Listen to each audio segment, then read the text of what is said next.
ভাবিকে আমাদের বাড়িতে নিয়ে আসার পরে কি কি ঝামেলা পোহাতে হয়েছিল এবং বৌভাতের দিন গরমের ঠেলায় সবাই ছাদের উপরে উঠে আম মাখা খেলাম, সব কিছু থাকছে আজকের video. Hello everyone, I hope সবাই ভালো আছেন। আমি আল্লাহর মতো অনেক ভালো আছি। Welcome back to my another new blog. বিয়ের দিন ছাদের মধ্যে ভাবিদের শ্যুট টুট শেষ করার পরে আমরা স্টেজে চলে যাই। সেখানে হচ্ছিল বাবি ফর্মালিটিসগুলো পালন করা হয়, বাবিকে বিদায় দেওয়া হয়। তো সেই ভিডিওগুলো তো আর নিতে পারি না। দেন বাসায় এসে দেখি খুব সুন্দর করে ভাইয়া এবং ভাবির জন্য খাট সাজানো হয়েছিল। ডেকোরেশনটা অনেক বেশি সুন্দর ছিল, যদিও এটা আমরা আগে থেকে সিলেক্ট করে রেখেছিলাম। এখন সুন্দর করে খাট তো সাজানো হয়ে গেছে, কিন্তু এত সুন্দর করে কি আর বর আর বউকে এই রুমে ঢুকতে দেওয়া যায়? কখনো কি সেটা সম্ভব? না, আমরা পুরো কাজিন গ্যাং সবাই মিলে হচ্ছে ভাবিকে রুমের মধ্যে সুন্দর একটা নতুন বইয়ের মতো করে আমরা বসিয়ে রেখেছিলাম। রেখে বাহির দিয়ে দরজা লাগাই রাখছি এবং বলছি ভাইয়া যতক্ষণ না পর্যন্ত আমাদের টাকা দিবে ততক্ষণ পর্যন্ত আমরা কেউ রুমের দরজা খুলবো না। ভাইয়ার দরকার পড়লে সারা রাত পর্যন্ত বাহিরে বসে থাকবে, তাও রুমে ঢুকতে পারবে না। তো এদিকে আমার পুরো কাজিন গ্যাং মিলে আমরা বসে আছি এবং ভাইয়ার কাছে পুরো টাকার জন্য বসে অপেক্ষা করতেছিলাম। এখন ভাইয়া দেখাচ্ছে ওর পকেটে নাই কোনো টাকা, 10-20 টাকা বাইর করতেছে। তাকে কি আমরা মানি? কেউই মানি না। প্রায় আধা ঘন্টা 1 ঘন্টা পর্যন্ত ভাইয়ার সাথে ঝগড়াই করতেছিলাম। যতক্ষণ না পর্যন্ত আমাদের দাবি মানবে ততক্ষণ পর্যন্ত ভাইয়া ঢুকতে পারবে না। যদি আমাদের দাবি মেনে যায় হলে ভাইয়াকে সুন্দর ভাবে আমরা হচ্ছে সম্মানের সহিত রুমের মধ্যে প্রবেশ করতে দিব। কিন্তু ভাইয়া তো আমাদের দাবি অনুযায়ী আমাদের টাকা দিচ্ছিল না। তানবীর খুব চেষ্টা করতেছে ভাইয়াকে কোনোভাবে ভিতরে ঢুকানো যায় কিনা, কিন্তু কত চেষ্টা করার পরেও কোনো লাভ হয়নি। ফাইনালি হচ্ছে ভাইয়া থেকে আমরা আমাদের যে বাজেট ছিল সেই অনুযায়ী টাকা নিতে পেরেছি এবং পরে ভাইয়াকে আমরা সুন্দরভাবে হচ্ছে রুমে ঢুকতে দিছি। সব থেকে মজার বিষয় হয়েছে কি, ভাবি হচ্ছে ভাইয়াকে ছাড়াইছে, মানে ভাবি হচ্ছে হাফ টাকা ভাইয়া দিছে আর হাফ টাকা ভাবি দিছে। দেওয়ার পরে হচ্ছে ভাইয়া রুমের মধ্যে যেতে পেরেছে। তো বিষয়টা খুবই ইন্টারেস্টিং ছিল। জামাইকে বউ ছাড়িয়ে নিল এবং খুব সুন্দর করে ওয়েলকাম করেছে। এখন হচ্ছে আয়না দেখার পালা, মানে মুখ দেখে বলবে কে কি দেখতেছে। আসলে এটা ফর্মালিটিসটা করার কথা ছিল আমাদের ভাবিদের বাড়িতে, ভাবি যখন বউ সাজা অবস্থায় ছিল তখনই, কিন্তু মানে আমি হচ্ছে না ভুল ক্রমবশত নিতে ভুলে গেছি আয়নাটা। মাঝ রাস্তায় ভাইয়া আমাকে বলতেছে কি রে সুমাই, আয়নাটা কি নিছিলি?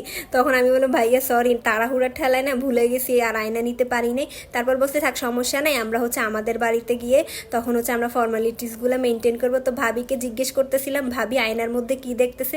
ভাবি তো লজ্জায় একেবারে লাল, সে তো কোনোভাবেই বলে না, বোম ব্লাস্ট হবে, কিন্তু তার মুখ থেকে কথা বেরই হচ্ছে না।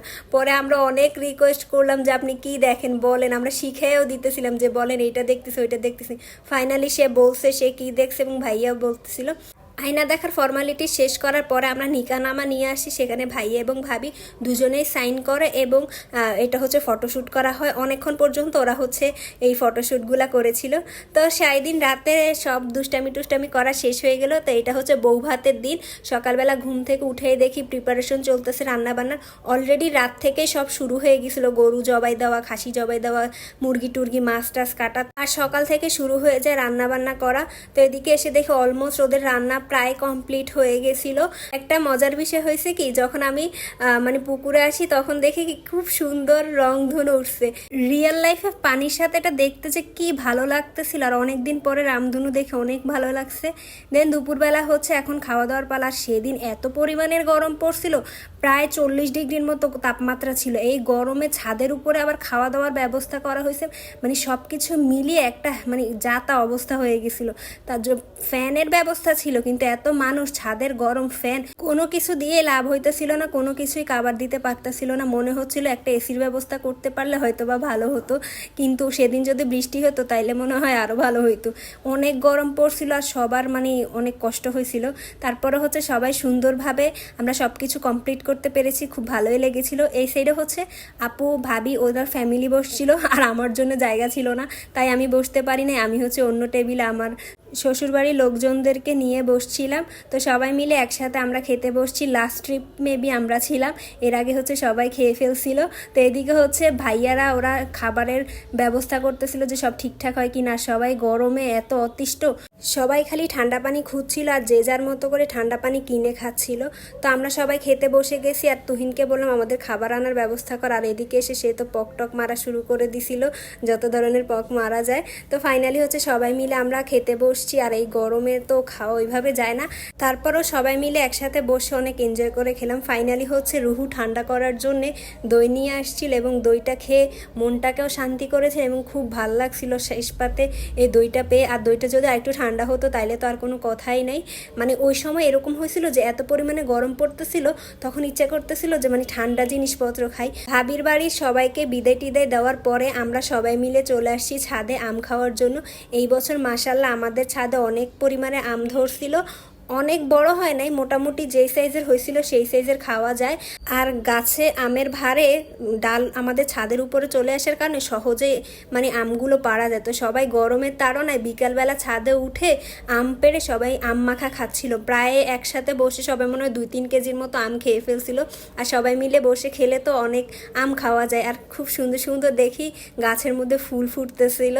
এই বছর সবাই একসাথে বাড়িতে যাওয়ার কারণে পাকা আমের আগেই হচ্ছে কাঁচা আম অর্ধেক খেয়ে শেষ করে ফেলছিল। এই বছর মনে হয় না তেমন পাকা আম পাবো, কারণ সবাই মিলে কাঁচা আমের উপরে যে পরিমাণের হামলা চালাইছে সেই পরিমাণের মনে হয় না গিয়ে পাকা আম পাবো, কারণ সবাই কাঁচা আম খেতে শুরু করছিল। ফার্স্ট ট্রিপ আম খাওয়ার পরে যখন আমরা মেয়েরা উঠছিলাম তখন ওদের আম খাওয়া দেখে আমাদেরও লোভ লাগছিল। দেখুন সজীব ভাইয়াকে উঠাই দিয়েছিলাম যে ভাইয়া আরও আম পাড়েন, তো ভাইয়া উঠে আরও আম পাড়তেছিল। যেইগুলো একটু বেশি বেশি বড় হয়েছিল তো সেই আমগুলা নিছিল, আর নিয়ে হচ্ছে সবাই মিলে আবার দ্বিতীয়বারের মতো কাটছিল লবণ মরিচ মাখাই, এবং সবাই মিলে হচ্ছে খুব মজা করে আম খেলাম। ছাদের মধ্যে গিয়ে দেখে আরেকটা মজার বিষয়, আমাদের স্ট্রবেরি গাছে না আবার ফুল আসছে। এটা হচ্ছে দ্বিতীয়বারের মতো ফুল। এর আগে তো দেখাইছিলাম 3টা স্ট্রবেরি ফুল আসছিল, 3টাই ফল হয়েছিল আর অনেক মজা পাইছিলাম।